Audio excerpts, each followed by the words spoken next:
Doctor मानक जैन, सह आचार्य, इतिहास विभाग, SPC government PG college Ajmer. आज मैं बीए पार्ट थर्ड ऑनर्स का 9th पेपर पढ़ा रही हूँ और इसमें हम ये देखेंगे कि कौटिल्य का दंड का सिद्धांत क्या था।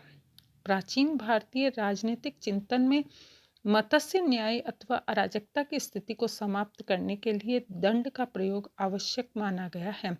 दंड उस मर्यादा का नाम है जिसके द्वारा मनुष्य के कार्यों पर नियंत्रण स्थापित किया जाता है, परंतु न्याय के हित में दंड का समुचित ढंग से प्रयोग आवश्यक है। कौटिल्य ने दंड के प्रयोग के संबंध में कहा है, दंड का प्रयोग न्यायोचित ढंग से ही किया जाना चाहिए। उचित ढंग से प्रयुक्त दंड प्रजा को धर्म, अर्थ, काम के सेवन से योजित करता है। दंड के दुरुपयोग से वानप्रस्थ और सन्यासी भी कुपित हो जाते हैं। गृहस्थी की तो बात ही क्या है। दूसरी ओर दंड का प्रयोग न किए जाने पर अराजकता की स्थिति उत्पन्न हो जाती है। कौटिल्य के अनुसार राजा दंड का प्रतीक है और प्रजा के हित साधन के लिए दंड धारण करता है। वह शास्त्र की मर्यादा के अनुसार दंड शक्ति का प्रयोग करता है। दंड का प्रयोग कैसे किया जाए, इस विषय में शास्त्र द्वारा निर्दिष्ट नियमों का पालन करना अनिवार्य है। राजा न तो नियमों का निर्माता है, न ही वह इनमें किसी भी प्रकार के संशोधन अथवा परिवर्तन करने का अधिकार रखता है। कौटिल्य दंड शुद्धि के लिए स्वेच्छाचारिता के साथ प्रयोग का निषेध करता है। कौटिल्य ने जनपद के विषय में भी अपने विचार अर्थशास्त्र में उल्लेखित किए हैं। कौटिल्य ने अपने अर्थशास्त्र में 2 प्रकार के जनपदों का उल्लेख किया है, संघ जनपद और राजतंत्र जनपद। संघ जनपद को कौटिल्य ने 2 श्रेणियों में रखा है, वह है शास्त्रोपजीवी संघ और राज शब्दोपजीवी संघ। इन संघों में के अंतर्गत लिच्छवी, वज्जिक, मल्लक, मृदक, कुकर, कुरु, पांचाल आदि जनपदों का उल्लेख मिलता है। दूसरे प्रकार के संघ में जिसके निवासी वार्ता अथवा कृषि, पशुपालन और वाणिज्य के द्वारा शस्त्र धारण कर अपना निर्वाह करे। जिन संघ जनपदों के प्रमुख राजा की उपाधि धारण करे, वे राज्य शब्दोपजीवी संघ कहलाते हैं। कौटिल्य संघों के 2 अन्य भेद भी बताता है, अभिसंहत और विगुण। जो संघ अकेले होते हैं वे विगुण कहलाते हैं और जो संघ परस्पर मिलकर एक बड़ा संघ बना लेते हैं उन्हें अभिसंहत कहते हैं। कौटिल्य संघ जनपद प्रणाली के समर्थक नहीं थे, उन्हें एकछत्र राजतंत्र ही अभिष्ट था। अतः उन्होंने अपने ग्रंथ में संघ राज्यों को जीतने के उपायों का विस्तार से उल्लेख किया है। कौटिल्य ने कहा है कि संघों के पारस्परिक ईर्ष्या, बैर, द्वेष, कलह के स्थलों को जानकर और राजा द्वारा उनका प्रयोग उन्हें पराजित करने के लिए किया जाना चाहिए। संघ के नेताओं में फूट डालने के लिए गुप्तचरों का प्रयोग किया जाए। संघ जनपदों को विजय करने के लिए कौटिल्य ने भेद नीति का निर्देशन किया है, क्योंकि संघ की सबसे बड़ी दुर्बलता उनमें आंतरिक भेद उत्पन्न करने की संभावना है। कौटिल्य का उद्देश्य यह था कि राजा संघ जनपदों को जीतकर उन पर अपना वर्चस्व स्थापित करे।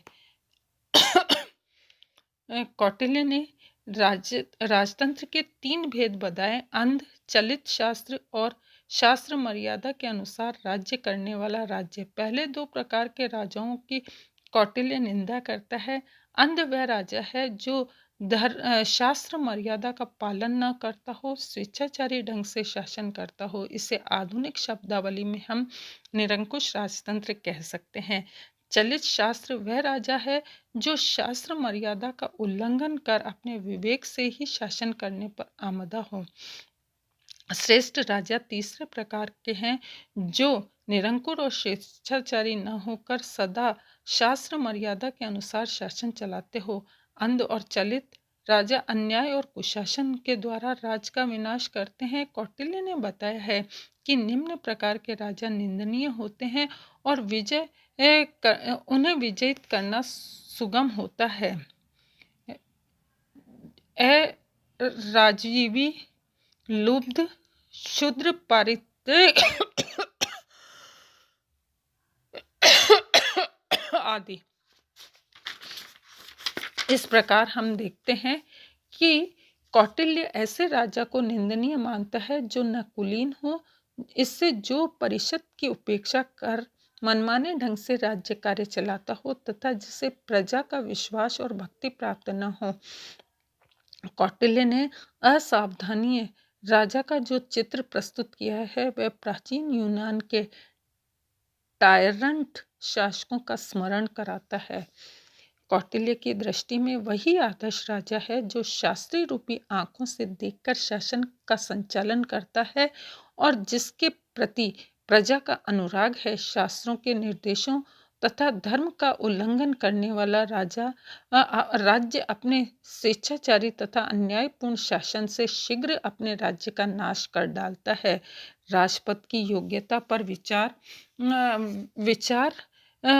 करते हुए कौटिल्य ने राजा के उच्च आचरण पर विशेष बल दिया है। इससे राजा के लिए इंद्रिय जय अनिवार्य है। उसने कहा है कि काम, क्रोध, लोभ, अभिमान, मद और हर्ष जैसे दुर्गुण राजा के सबसे भयंकर शत्रु होते हैं। इन शत्रुओं पर विजय से ही राजा विनय प्राप्त कर सकता है। राजा के संदर्भ में इंद्रिय जय के महत्व का निर्देश करते हुए कौटिल्य ने कहा है कि जो अपनी इंद्रियों पर विजय प्राप्त नहीं करता है वह शीघ्र ही नष्ट हो जाता है, चाहे वह समस्त पृथ्वी का स्वामी ही क्यों न हो। कौटिल्य के अनुसार राजा प्रजा के लिए आदर्श चरित्र की मूर्ति है। उसका आचरण उसकी प्रजा के लिए अनुकरणीय और प्रेरणा और उत्साह का साधन है। राजा अपनी प्रजा का परम हितैषी है। उसकी समस्त क्रिया अपनी प्रजा के कल्याण के निमित्त होती है। प्रजा के कल्याण में ही राजा का कल्याण है। इस दृष्टि से हम ये कह सकते हैं कि राजा महत्वपूर्ण कड़ी है। धन्यवाद। नमस्कार।